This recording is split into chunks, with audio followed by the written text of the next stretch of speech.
Hey, welcome back. I'm Vivek Bindra, motivation speaker, leadership consultant और business coach. आप ही में से एक व्यक्ति ने एक अच्छा क्वेश्चन पूछा, स्ट्रैटेजी को इंप्लीमेंट कैसे किया जाए, स्ट्रैटेजी को इंप्लीमेंट करने के लिए क्या करना चाहिए। तो मैं आपको 5 स्टेप्स में आज इस प्रश्न का उत्तर दूंगा। तो उसमें मेरा पहला पॉइंट है, ensure that your strategy creates unique strategic position.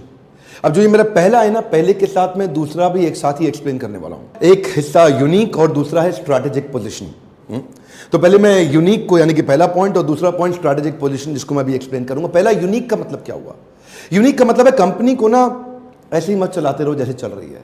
Company के अंदर आपको एक tough, clear, bold, unique, distinct set of choices create करनी पड़ेगी। मतलब क्या हुआ? आपकी जो सेट ऑफ चॉइसेस हैं वो इतनी यूनिक, इतनी क्लियर होनी चाहिए कि आपकी कंपनी को अलग से खड़ा करने में, अलग से दिखाने में आसानी हो। और दूसरा हिस्सा स्ट्रैटेजिक पोजीशनिंग, यानी कि वो जो यूनिकनेस है वो स्ट्रैटेजिकली पोजीशन भी हो रही हो। इसके भी 2 हिस्से हैं। मतलब क्या? प्रॉब्लम सॉल्विंग प्रोडक्ट और problem solving positioning. Problem solving product के ऊपर मैं एक वीडियो बना चुका हूं, आपने नहीं देखा, देखिएगा। इस थंबनेल को पहचान लीजिए, जाइए। प्रॉब्लम सॉल्विंग प्रोडक्ट के बाद यानी कि प्रोडक्ट वो होना चाहिए, वो नहीं जो मार्जिन ज्यादा देता हो, वो नहीं जो मार्केट में बिकता हो, नहीं बिकता हो, चलता हो, नहीं चलता, वो जो कस्टमर की सबसे बड़ी बर्निंग प्रॉब्लम सॉल्व करता हो। और उसके बाद न केवल प्रॉब्लम सॉल्विंग प्रोडक्ट बनाना है, बल्कि उसकी प्रॉब्लम सॉल्विंग पोजीशनिंग भी करनी है। देखिए 2 बातें हैं, पहले समझिए। कई बार क्या होता है, हम लोग ना इंडियन कंपनीज अमेरिकन को इतनी तेज कॉपी करते हैं, ये नहीं समझते कि इस प्रॉब्लम का कितना बड़ा क्वांटम है। इस प्रॉब्लम की मतलब नीड कितनी बड़ी है। यूएस में इस प्रॉब्लम की नीड थी तो वहां प्रोडक्ट बना, चल गया। सो इंडिया में भी क्या उस प्रॉब्लम का इतना रेलेवेंस है? हाँ, अगर वो बहुत ही रेलेवेंट है तो उसके लिए फिर वैसी पोजीशनिंग और वैसा प्रोडक्ट बनना चाहिए। तो पहला क्या था आपका? Tough, distinct, unique, clear choices. और दूसरा क्या है? Problem solving product and problem solving positioning. अगर स्ट्रैटेजी में आपके ये 2 हिस्से आपको करने हैं, अगर ये 2 हिस्से जो आपको करने हैं वो आपने ठीक कर लिए, तो बाकी के 3 हिस्से आप कंपनी से ठीक करा लेंगे। तो उसमें बाकी के 3 हिस्सों में जो तीसरा पॉइंट आता है, पहला दूसरा हो गया, तीसरा पॉइंट है incentivise the behaviour with emotional value and financial value. यानी कि अब जो कंपनी में आपने कुछ बड़े चॉइसेस ले लिए हैं, बड़े डिसीजंस ले लिए हैं, कुछ नई पोजीशनिंग की तैयारी करी, लेकिन आपके एम्प्लॉइज तो तैयार नहीं है ना, आपके फैमिली मेंबर्स, मैनेजमेंट के लोग तो तैयार नहीं हैं। आपको बिहेवियर्स को इंसेंटिवाइज करना पड़ेगा। देखिए इंसेंटिव जो है ना वो 2 प्रकार के होते हैं। एक होता है इमोशनल इंसेंटिव और दूसरा फाइनेंशियल इंसेंटिव। यानी कि आपको इमोशनल वैल्यू और फाइनेंशियल वैल्यू दोनों क्रिएट करनी पड़ेगी। लेफ्ट ब्रेन भी है, राइट ब्रेन भी है। इमोशनल ब्रेन भी होता है एम्प्लॉय का, लॉजिकल ब्रेन भी होता है एम्प्लॉय का। आपको वो दोनों वैल्यू क्रिएट करनी है। तो मतलब क्या हुआ इसका? यानी कि एक तो उसकी इमोशनल कमिटमेंट लेनी है कि ये चेंज हम क्यों लाए हैं, इससे देश में, समाज में, आपके जीवन में, मेरे जीवन में, कंपनी के जीवन में, आसपास सबके जीवन में क्या फायदा होने वाला है।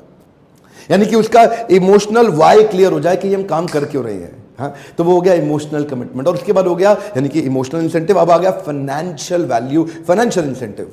यानी कि जो बिहेवियर वो ठीक करेंगे, नए सेट ऑफ बिहेवियर जो आपने एक्सपेक्ट किया ना, क्योंकि आपने पहले 2 स्टेप जो हमने डिस्कस किए थे उसमें बड़े परिवर्तन ले आए, तो अब वो परिवर्तन आपने डिसाइड करें, कंपनी ने तो किए नहीं। एग्जीक्यूशन फेल क्यों होता है? इसीलिए होता है ना कि आपकी स्ट्रैटेजी तो बहुत बढ़िया है, लेकिन नीचे तक सबको समझ में नहीं आया कि इसको अप्लाई करना क्यों है। भाई करना क्यों है, किस लिए करना है, मुझको क्या मिलेगा, क्या नहीं मिलेगा, क्या फायदा, अरे कहीं दिक्कत तो नहीं आ जाएगी, अरे नई समस्या आ गई, अरे नए काम में लगा दिया। उनका इमोशनल कमिटमेंट आपको लेना पड़ेगा। तो इमोशनली उनको इन्वॉल्व करिए, उनको एंगेज करिए। जिधर है इमोशन वहीं आता है डिवोशन। आग सीने में लगनी चाहिए, पीछे नहीं, आपको मालूम है ना। और दूसरा है फाइनेंशियल वैल्यू, यानी कि जो बिहेवियर वो कर रहा है उसके ऊपर उसको इंसेंटिव देने चाहिए। अब जब वो इंसेंटिव आप देंगे, उसको फाइनेंशियली भी देंगे, इमोशनली भी देंगे, तो आपके साथ लग जाएगा। तो यानी कि आप और आपकी टीम अब एक हो गई। अब एग्जीक्यूशन थोड़ा आसान होगा। ये 3 स्टेप थे। आपने उनका इमोशनल कमिटमेंट ले लिया, अब उनका विल तो आ गया है, अब वो करना तो चाहते हैं, लेकिन कहीं स्किल डेफिसिट तो नहीं है। तो चौथा पॉइंट है identify the skill deficit, knowledge deficit and execution deficit. ये 3 तरह के गैप्स होते हैं। अगर आदमी की इच्छा बहुत है करने की, लेकिन उसको आता ही नहीं करना कैसे है, तो कैसे एग्जीक्यूशन होगा सर? आपकी स्ट्रैटेजी यहाँ रह जाएगी, पेपर पे आ जाएगी, लेकिन बिजनेस में दिखाई नहीं पड़ेगी। देखिए ध्यान दीजिए, मछली पेड़ पे चढ़ती नहीं है। मछली के पास उसको समझ में आ जाए पेड़ पे चढ़ने का क्या फ़ायदा है, उसको पता लग जाए पेड़ पे चढ़ने का क्या फ़ायदा, फिर भी नहीं चढ़ पाएगी। क्यों? उसके पास पेड़ पे चढ़ने का स्किल नहीं है। विल तो है, फ़ायदा नहीं होने वाला। आप अपने एम्प्लॉयज़ में ढूंढिए नॉलेज गैप कहाँ है, स्किल गैप कहाँ है, एग्जीक्यूशन गैप कहाँ है।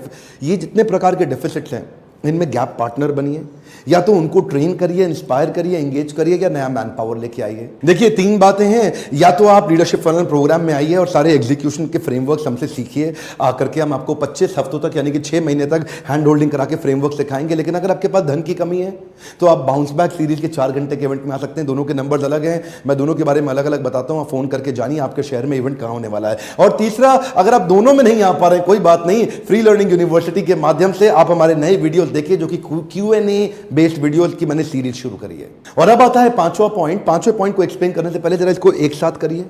पहले 4 पॉइंट में स्ट्रैटेजी ठीक हो गई, पोजीशनिंग ठीक हो गई, बिल्कुल यूनिक हो गया, प्रॉब्लम सॉल्विंग हो गया, सब कुछ हो गया, मैन पावर भी तैयार हो गई, इमोशनल कमिटमेंट भी आ गया, फाइनेंशियल कमिटमेंट भी आ गया, नॉलेज गैप भी देख लिया, स्किल गैप भी देख लिया, लोग तैयार भी हो गए, स्किल भी है, विल भी, सब कुछ हो गया। अब क्या दिक्कत है जी? अब क्या दिक्कत है? फिर भी रिजल्ट नहीं आ रहा। हाँ, जरूरी नहीं है फिर भी पहली बार में रिजल्ट आए, पहली बार में सफलता मिलती नहीं है, आपको बाउंस बैक करना पड़ता है। क्या मतलब हुआ इसका? Flexibility is the solution for frequent barriers. One more time, come on, क्या क्या क्या? Flexibility is the solution for frequent barriers. अब आपको अपने फ्रेमवर्क्स को और अपने काम करने के तरीके को फ्लेक्सिबल करना पड़ेगा, थोड़ा लिक्विड होना पड़ेगा, थोड़ा एजाइल। एजिलिटी बहुत बड़ी चीज है साहब बिजनेस में। देखिए एक बात मैं आपको बताना चाहता हूं, याद रखिए हमेशा, कोई भी सीईओ या कोई भी एंटरप्रेन्योर सफल हो ही नहीं सकता बिना फ्रेमवर्क्स के। एग्जीक्यूशन आ ही नहीं सकता। एग्जीक्यूशन के लिए आपको फ्रेमवर्क्स चाहिए। अब फ्रेमवर्क भी 2 तरह के होते हैं, एक हो गया स्टैंडर्ड फ्रेमवर्क, एक हो गया क्रिएटिव फ्रेमवर्क। जो लीडरशिप फनल में आपने बहुत बार मेरे से, अगर आप मेरे पुराने व्यूअर हैं तो आपने मेरे कई वीडियोस देखे और आपने क्या देखा, हम फ्रेमवर्क सिखाते हैं बनाना। लेकिन हम आपको इतने फ्रेमवर्क सिखाते हैं, इतने फ्रेमवर्क सिखाते हैं, इतने कि आप अपने फ्रेमवर्क तैयार करना सीख जाते हैं। आप इतने क्रिएटिव हो जाते हैं कि अपनी प्रॉब्लम के हिसाब से आप अपने फ्रेमवर्क रेडी कर लेते हैं। और जब बस यही प्रैक्टिस है मेन बात। जैसे ही सीईओ के पास फ्रेमवर्क्स बनने शुरू हो गए और फ्रेमवर्क्स इंप्रूव होने शुरू हो गए, क्रिएटिव होते गए वो फ्रेमवर्क्स को और इंप्रूव करने में, तो आपके पास स्ट्रैटेजिक फ्रेमवर्क्स रेडी, आपकी स्ट्रैटेजी के लिए एक शीट बन गई जिसको लोग, जूनियर आदमी जिसको ज्यादा दिमाग नहीं लगाना, काम कर रहा है, वो आपके फ्रेमवर्क को इंप्लीमेंट करता जाएगा, आप तेज आगे बढ़ते जाएंगे, वो करता जाएगा। ये मुश्किल नहीं है। इसमें क्या है, आपको फ्लेक्सिबिलिटी चाहिए फ्रेमवर्क्स बिल्ड करने में। एक तो हो गया आपके स्टैंडर्ड फ्रेमवर्क और क्रिएटिव फ्रेमवर्क्स। स्टैंडर्ड फ्रेमवर्क्स हम आपको देंगे, दिखाएंगे, सिखाएंगे, क्रिएटिव फ्रेमवर्क्स तक आपको लेके जाएंगे ताकि आप अपनी ऑर्गेनाइजेशन में एजिलिटी के माध्यम से अपने बढ़िया फ्रेमवर्क्स तैयार कर सकें। लीडरशिप फनल में तो हम इस प्रकार के फ्रेमवर्क्स आपको बनाना सिखाते ही हैं, पर मैं